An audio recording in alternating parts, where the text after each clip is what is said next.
Welcome to Surviving as a Civilian. I'm Scott here with my friend Andrew. Andrew, how are you doing? I'm doing quite well, Scott. How are you?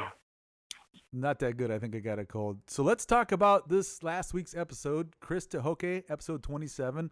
What were your initial thoughts on that one? I thought it was really good, and he went over, or he hit our mission statement perfect. His story matched up to our mission statement perfectly. I never knew that he was got blinded by that powder or whatever. I never that was the first time I ever heard that story. But yeah, I do agree with you that um, he was brave enough to go get some help. Despite what people may have thought about him or what the stigma behind that was back then.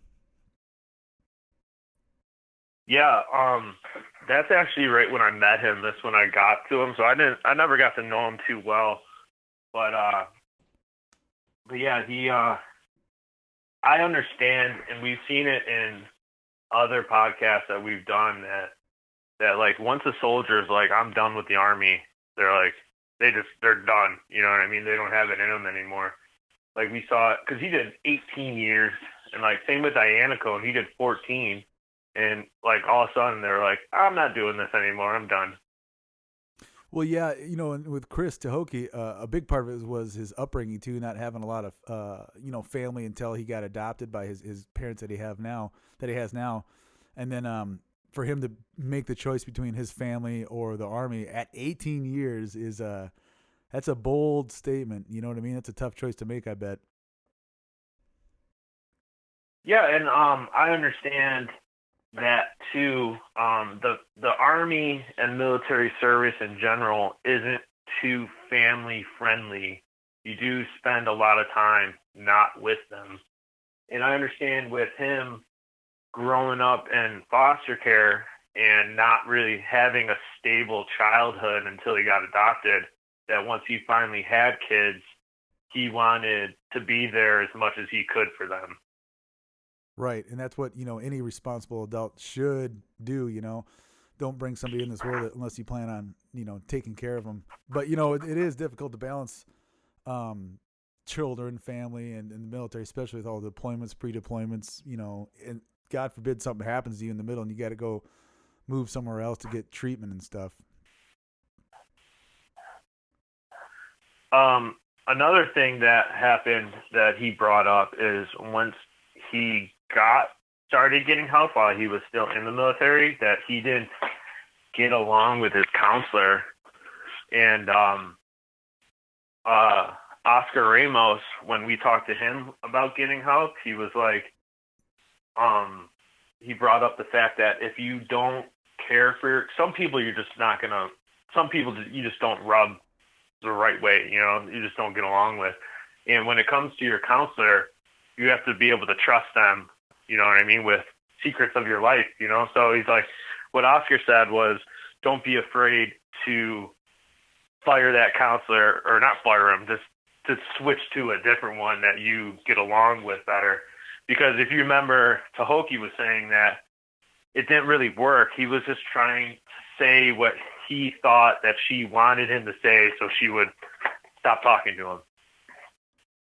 Right. Yep. Yep. And I don't know if I don't think a good counselor would be upset that you requested somebody else. Like I think a lot of times people don't want to. I think part of the counselor's job is like build a rapport with the person, and I think the patient or the client thinks that if they try to change counselors, that it's going to hurt their counselor's feelings. But if they're a good counselor, they should just accept it and understand. They should respect that. I feel. Yeah, I think they would respect you for it, because that's part of what counseling is being honest and being honest with them. So if you are going, because I've had it too with the VA, where it's just like you like almost dread going to talk to them because you just don't get along with them. And I made the wrong decision. I just stopped going. But yeah, I think that if it's not working out with your counselor, be honest with them and try different ones until you find one. Don't quit. Just try different ones until you find one that you like. I think that's great advice for almost anything. I mean, the older I get, the more the more I voice my opinion about stuff that isn't going right, and maybe that's why things seem to be working out better for me. Andrew, I got one more thing about Tehoke. He had a pretty well-rounded career. He was on the line with us, and then he was giving PowerPoints and information to generals, and then he was with Brigade, and he brought up that 15-6 investigation, how that was rough on him, and I could understand that too. But overall, he did a bunch of stuff in the Army, which is pretty cool. He did. He had a well-rounded career.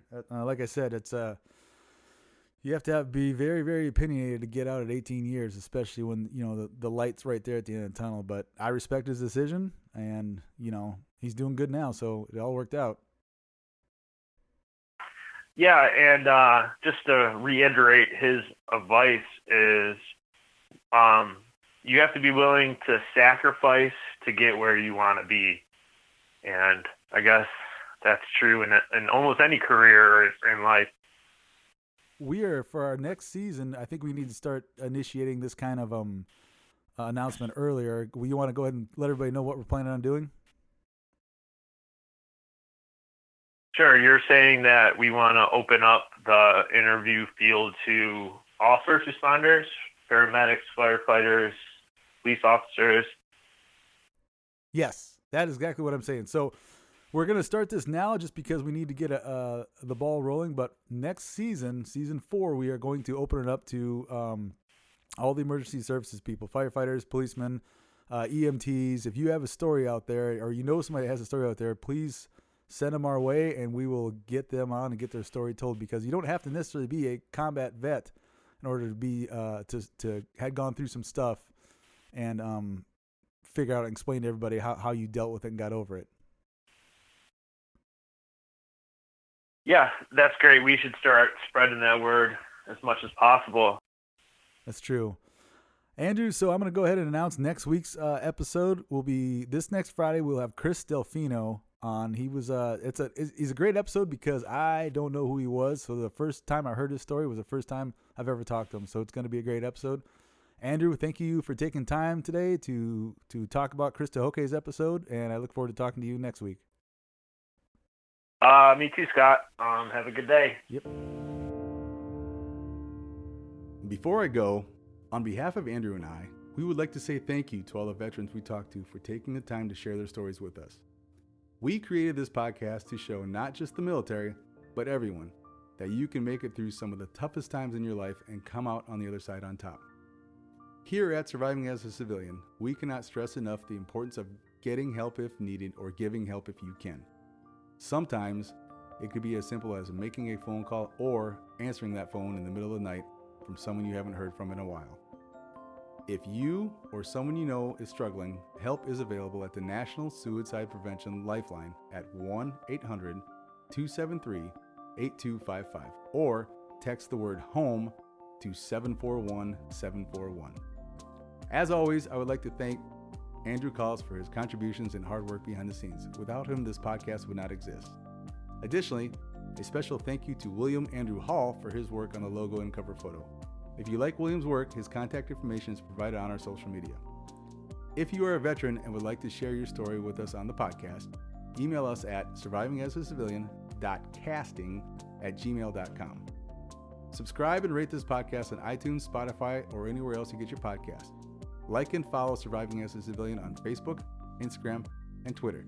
Just as it sounds, except for add the underscore between the words for Twitter.